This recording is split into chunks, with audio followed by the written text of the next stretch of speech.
الحمد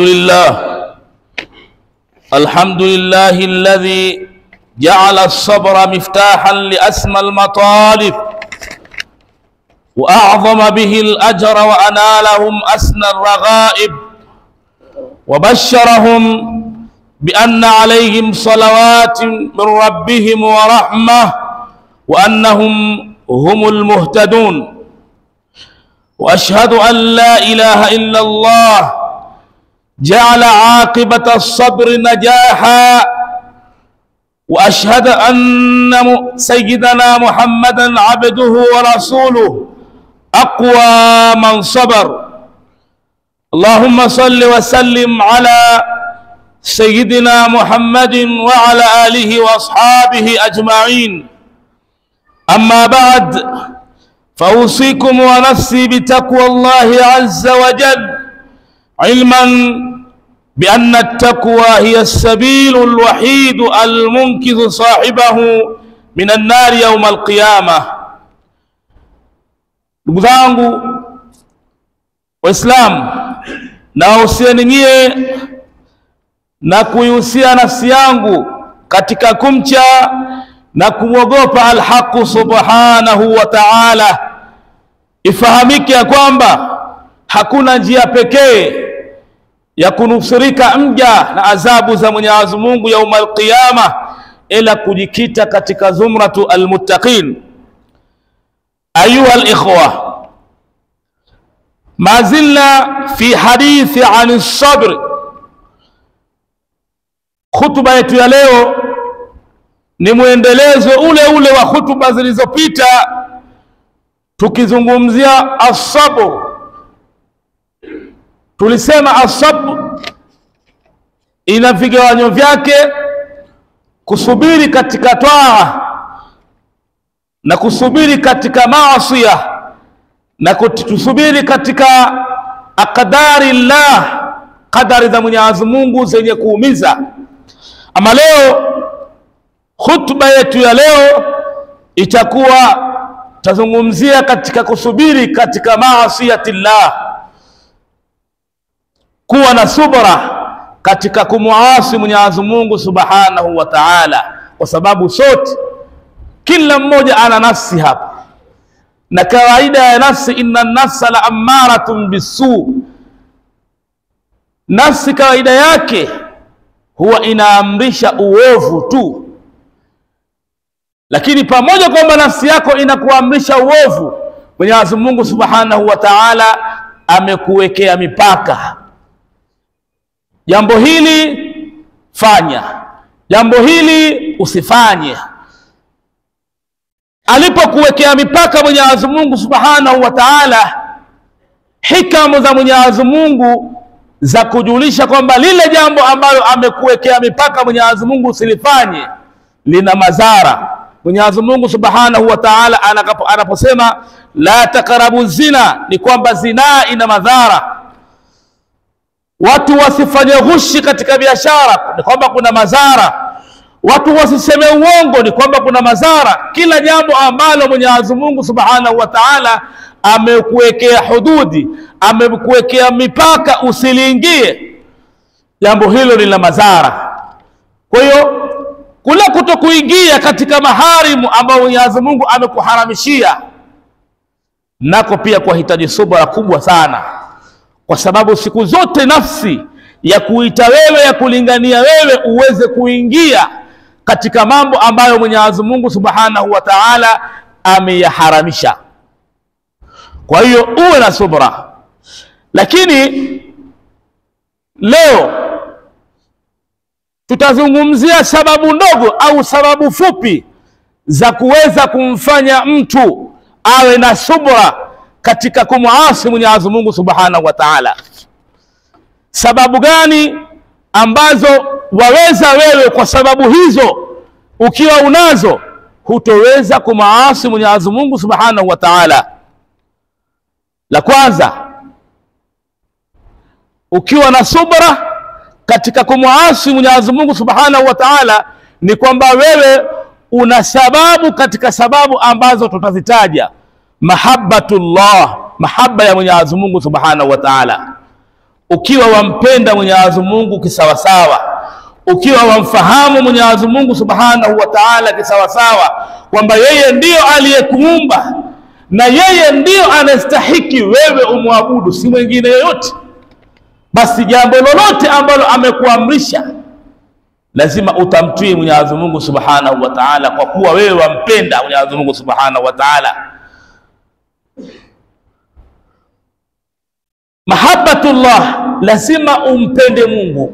Ukimpenda Mungu ni sababu ya wewe kujizuia nafsi yako kuingia katika yote ambayo Mwenyezi Mungu Subhanahu wa Ta'ala ameyaharamisha. Wa hiya aqwa al-asbab fi sabri, sababu kubwa ya kusubiri mtu katika maasi, yani sababu kubwa ya mtu kuacha kufanya maasi ni ya kutanguliza mbele mahabbatullah. Ukiwa wampenda Mwenyezi Mungu kweli kweli, huwezi kumkhalifu kwa yale ambayo amekuamrisha Mwenyezi Mungu Subhanahu wa Ta'ala, kwa sababu tuambiwa fa innal muhibba liman yuhibbu muti'u, kwa sababu yule mpenzi kwa anayempenda huwa anamsikiliza na kumtii. Huwezi kudai mahaba kwamba wewe wampenda Mungu kisha Mwenyezi Mungu anapokuamrisha kitu hufanyi, anapokukataza kitu wafanya.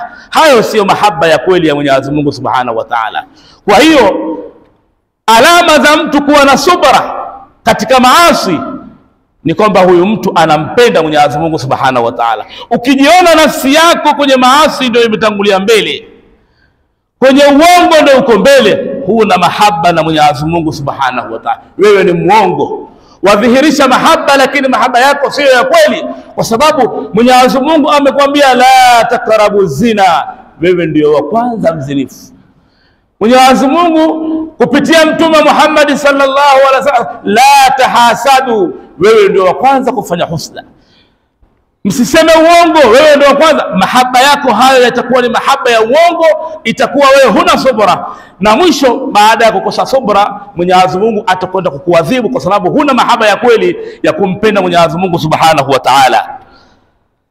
Alama ya pili ya mtu kuwa na subra katika maasi, alama yake mtu huyo alhaya'u min Allah, ni kwamba mtu huyo ana haya, amuonea haya Mwenyezi Mungu Subhanahu wa Ta'ala. Mtu akikosa haya ni muruatu, ni akhlaq, ni tabia. Anapokosa haya, kumuonea haya Mwenyezi Mungu Subhanahu wa Ta'ala, ndiyo mtu anaingia ndani ya maasi. Kwani unapofanya maasi wewe, unapoyafanya waitakidi kama Mungu hakuoni? U'budullaha ka'annaka tarah, muabudu Mwenyezi Mungu kana kwamba wamuona. Fa in lam takun tarahu fa innahu yaraka, yeye Mungu anakuona popote pale utakapokwenda. Mungu anakuona unapofanya maasi, unapofanya ghushi katika biashara, unapofanya dhulma. Lau wengelikuwa una haya wewe na Mwenyezi Mungu usengelifanya yale, lakini umeyafanya kwa sababu umekosa haya na Mwenyezi Mungu Subhanahu wa Ta'ala. Wa man la yastahi, na mtu ambaye hawaonei haya watu, hata Mungu pia hamuonei haya. Ukijiona nafsi yako yafanya maasi wewe na unayakini Mungu akuona, basi ujue wewe moyo wako hauna haya, wewe moyo wako hauna murua, moyo wako hauna akhlaki. Wewe kukosa haya ni alama ya mtu kwamba huyu mtu huyu hana subra. Lakini aliyekuwa na subra atakuwa na haya, kwa sababu anaona mimi Mwenyezi Mungu Subhanahu wa Ta'ala popote ananiona. Jambo la tatu na ndio jambo la mwisho, muraatul aqli ni'millah au ni'mallah. Mwenye akili aliyekuwa Mwenyezi Mungu amempa akili, lazima atazichunga neema za Mwenyezi Mungu. Ambaye Mwenyezi Mungu amempa akili vizuri na akawa anaelewa, lazima atazichunga neema za Mwenyezi Mungu Subhanahu wa Ta'ala. Mwanadamu wewe hapo ulipo, mwili wako mzima ni neema Mwenyezi Mungu Subhanahu wa Ta'ala amekupa, lakini Mwenyezi Mungu akuangalia neema hizo utazitumiaje.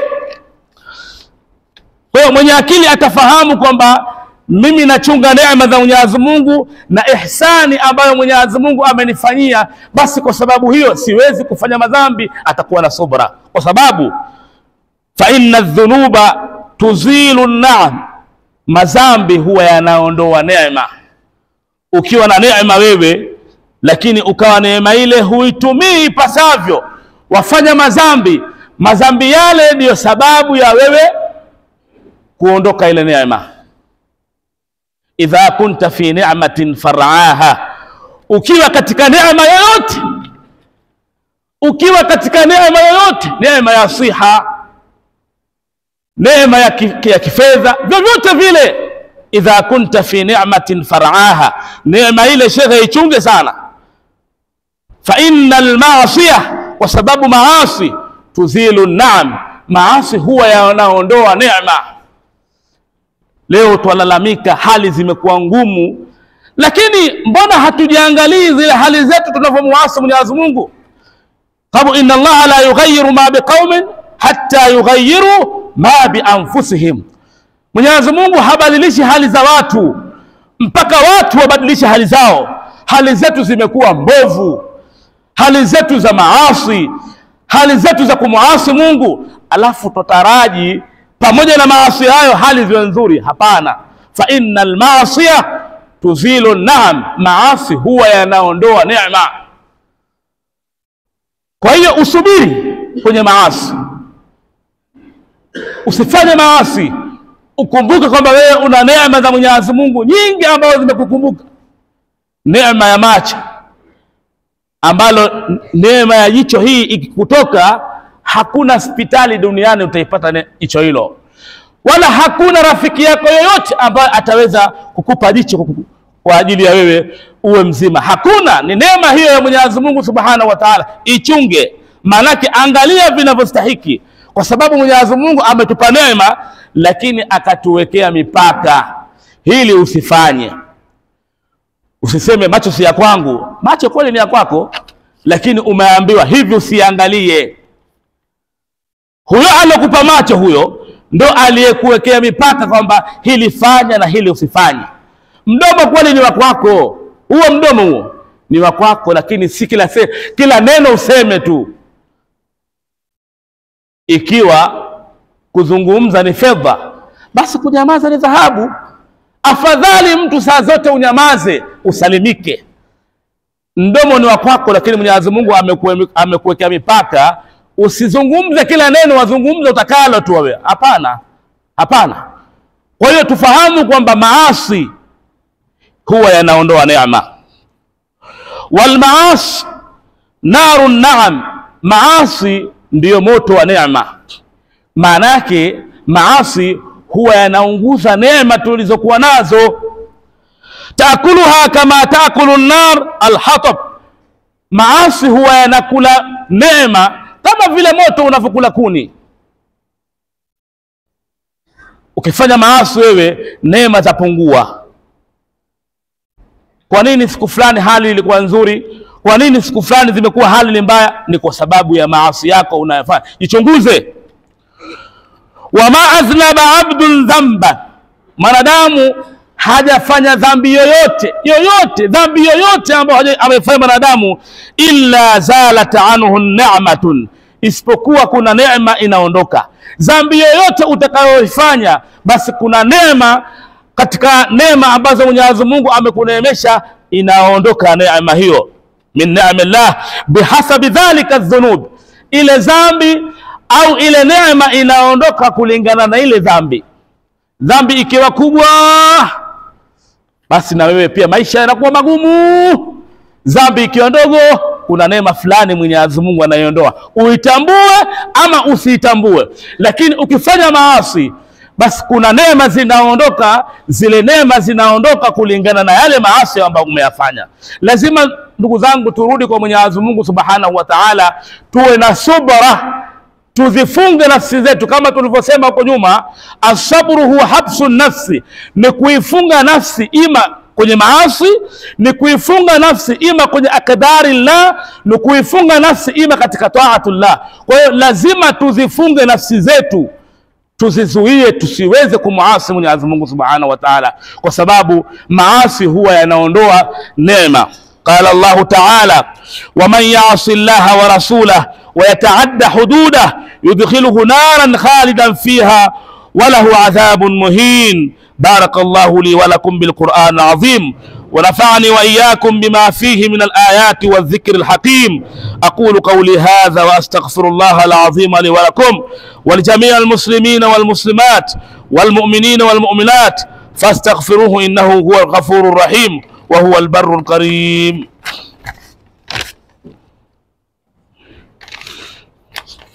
رب اغفر لي ولوالدي اللهم ارحمهما كما ربياني صغيرا. اللهم اغفر له وارحمه واسكنه في الجنة اللهم لا تحرمنا أجره.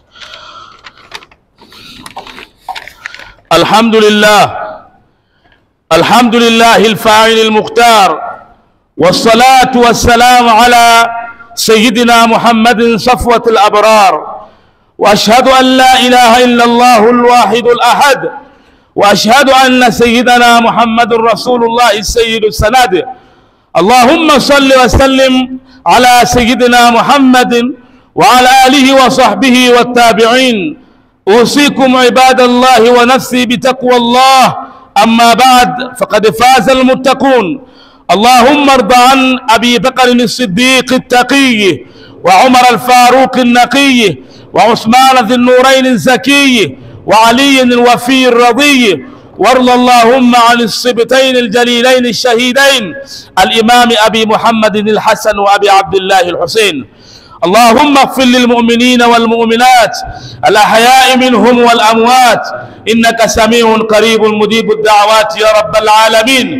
اللهم أيد الإسلام والمسلمين وأعل بفضلك كلمة الحق والدين. اللهم جئناك تائبين وفي عفوك راغبين، فعاملنا بإحسانك وتولنا بنصرك، وول أمورنا خيارنا ولا تول أمورنا شرارنا. اللهم اجعل هذا البلد آمنا مطمئنا، وآمنا في أوطاننا ولا تفتنا، وارفع مكتك وغضبك عنا، ولا تؤاخذنا بما فعل السفهاء منا، واقض حوائجنا وحوائج جميع السائلين من المسلمين، واختم لنا بخاتمة السعادة أجمعين. ربنا اغفر لنا ولإخواننا الذين سبقونا بالإيمان، ولا تجعل في قلوبنا غلا للذين آمنوا ربنا إنك رؤوف رحيم. أسأل الله الكريم رب العرش العظيم أن يغفر لي ولكم ولسائر المسلمين. ربنا آتنا في الدنيا حسنة وفي الآخرة حسنة وقنا عذاب النار. عباد الله، إن الله يأمر بالعدل والإحسان وإيتاء ذي القربى وينهى عن الفحشاء والمنكر والبغي يعظكم لعلكم تذكرون. اذكروا الله العظيم الجليل يذكركم، واشكروه على نعمه يزدكم، واسألوه من فضله يعطكم، ولذكر الله أكبر. وأقم الصلاة.